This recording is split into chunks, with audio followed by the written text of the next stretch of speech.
امام احمد المسند کے اندر روایت کرتے ہیں، 2380 نمبر حدیث ہے مسند امام احمد، مسند الدارمی کے اندر بھی یہ روایت موجود ہے۔ زمام بن ثعلبہ رضی اللہ تعالیٰ عنہ رسول اللہ صلی اللہ علیہ وسلم کے پاس ہے، لمبی حدیث ہے، میں اس کا صرف چند ٹکڑے بیان کروں گا۔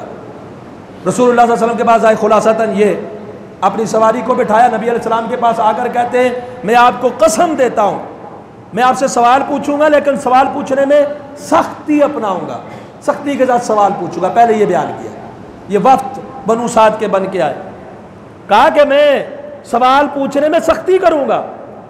تو سوال یہ ہے کہ اللہ کی قسم دے کر پوچھتا ہوں، جو آپ کا رب ہے آپ سے پہلوں کا بھی رب ہے، ان کا معبود ہے، اور آپ سے بعد جتنے بھی آئیں گے ان کا بھی معبود ہے۔ ابھی یہ مسلمان نہیں تھے، یہ کیا کہہ رہے؟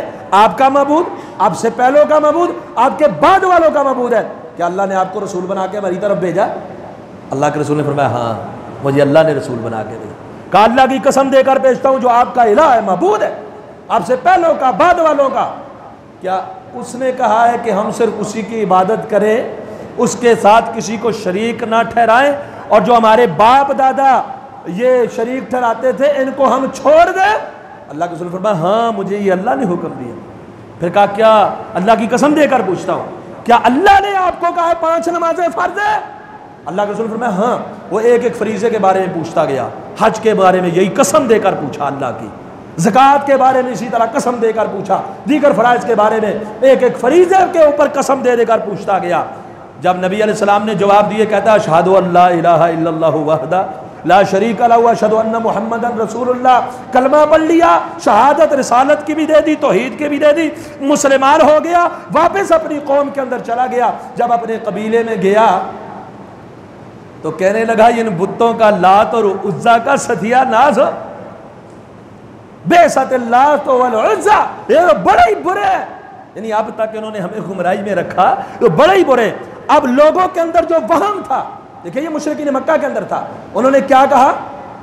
زمام اتق البرس، اتق الجنون، اتق الجزام، اوے برس سے ڈر جا، اوے بت تجھے برس بیماری لگا دے گا، جزام کی بیماری سے ڈر جا، جنون کی پاگل پنے سے ڈر جا، یہ تجھے پاگل کر دیں گے۔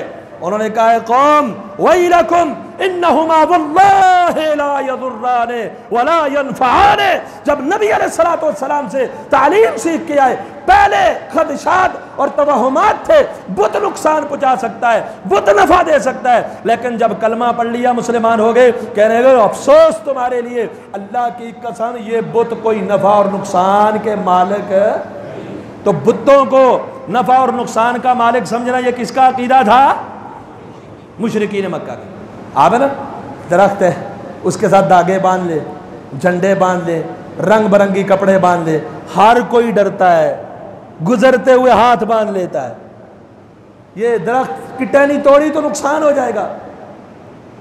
ہاں جی، کئی علاقوں میں لوگ اگر کسی جگہ مقبرہ ہو چھت پہ نہیں سوتے، کیوں؟ پھاؤں اوپر ہو جائیں گے، نقصان ہو جائے گا، فلاں کام کرنے سے یہ نقصان ہو جائے گا۔ یہ ان کا عقیدہ تھا۔ سیدہ زنیرہ رضی اللہ تعالی عنہا، امام ابو نعیم نے معرفت الصحابہ کے اندر اس کو روایت کیا ہے، 7024 نمبر روایت میں، جب مسلمان ہو گئی، اسلام قبول کرنے کے بعد اتفاقی طور پر اللہ کی طرف سے آنکھوں کی بصارت سے محروم ہو گئی، لوگوں نے کیا کہا؟ بتوں نے اس کو اندھا کر دیا۔ آج بھی یہی ہوتا ہے، لوگوں کے ساتھ جب ایسا معاملہ ہو تو لوگ اس طرح کے توہمات کے پیچھے چل پڑتے ہیں۔ صحیح بخاری میں حدیث نمبر 4742 ہے، باہر کا کوئی بندہ مدینے میں آتا، یہ کس کا نظریہ تھا؟ مشرکین کا۔ توجہ فرمائیے، اسلام کے ساتھ اس کا تعلق نہیں، مدینے میں آیا، اسلام قبول کیا، اسلام قبول کرنے کے بعد اگر بیمار ہو جائے، اسلام قبول کرنے کے بعد کوئی نقصان ہو جائے، وہ نحوست پکڑتا تھا۔ کہا مدینے کا بندہ جب باہر سے، عبداللہ بن عباس فرماتے ہیں مدینے میں آتا، بچی اگر بیٹا پیدا ہوتا، بیٹا کہتا ہے دین صالح، یہ بڑا اچھا ہی دین ہے جی، میں نے اسلام قبول کیا، ادھر سے اللہ نے مجھے بیٹا دے دیا۔ اگر بچی پیدا ہوتی، بچیوں سے نفرت کرتے تھے، کہتا ہے ہذا دین سوء، یہ تو برا دین ہے، جب سے اسلام قبول کیا دیکھو بچی ہو گئی۔ آج ہم بھی ایسے کرتے نا، فلاں کام کیا تو یہ ہو گیا، فلاں کام کیا تو وہ ہو گیا۔ اور اگر گھوڑی بچہ دیتی تو کہتے اچھا، بچی دیتی تو کہتے دین برا ہے۔ ایک آدمی آیا اور رسول اللہ صلی اللہ علیہ وسلم کے ہاتھ پر بیعت کر لی اس نے. صحیح بخاری حدیث نمبر 7211 ہے. اور بخار میں مبتلا ہو گیا, بیمار ہو گیا اتفاقی طور پر. رسول اللہ صلی اللہ علیہ وسلم کے پاس آتا ہے, کہتا ہے اقلنی بیعتی, میری بیعت واپس کرو, میں بیعت توڑتا ہوں. آج ہمارے یہاں بھی ہے, ایک تو رسول اللہ صلی اللہ علیہ وسلم کے ہاتھ پر بیعت ہے, ایک ہے خلیفۃ المسلمین کے ہاتھ پر بیعت. باقی بیعتوں کا اسلام میں کوئی تصور, ہم نے تو ہر گھر میں ایسا بندہ بنایا ہوا ہے, ہر گلی محلے میں اس کی بیعت. بعض لوگ کہتے ہیں فلاں شخص کی میں نے بیعت کی ہوئی ہے, بیعت توڑی تو میں دنیا جان میں کہیں کا نہیں رہوں گا, نقصان پہنچائے گا وہ.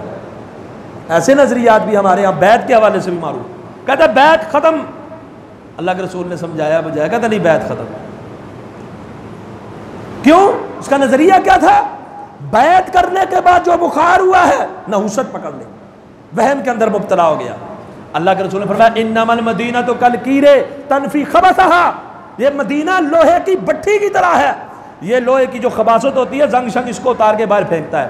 مدینے میں کوئی منافق یا توہمات والا بد عقیدہ آ جائے, مدینہ اپنے اندر رہنے دیتا نہیں, رہنے دیتا. اور جو خالص جوہر ہے نا اس کو خالص اور صاف کر کے سامنے لے جاتا ہے. تو بہرحال اس کی اور بہت ساری مثالیں موجود ہیں کتاب و سنت کے اندر جس سے یہ بات ثابت ہوتی ہے یہ عقیدہ توہمات کے پیچھے بھاگنا اور ان چیزوں سے نفع اور نقصان کی توقع رکھنا اور کسی چیز کو یا کسی مہینے کو منحوس سمجھنا, جیسے یہ صبر کا مہینہ ہے, یہ مشرکین مکہ کا عقیدہ تھا. اور صرف مشرکین مکہ کا یہ عقیدہ نہیں, اس سے پہلے کے کفار کا نظریہ تھا, اسلام مسلمانوں کا نہیں.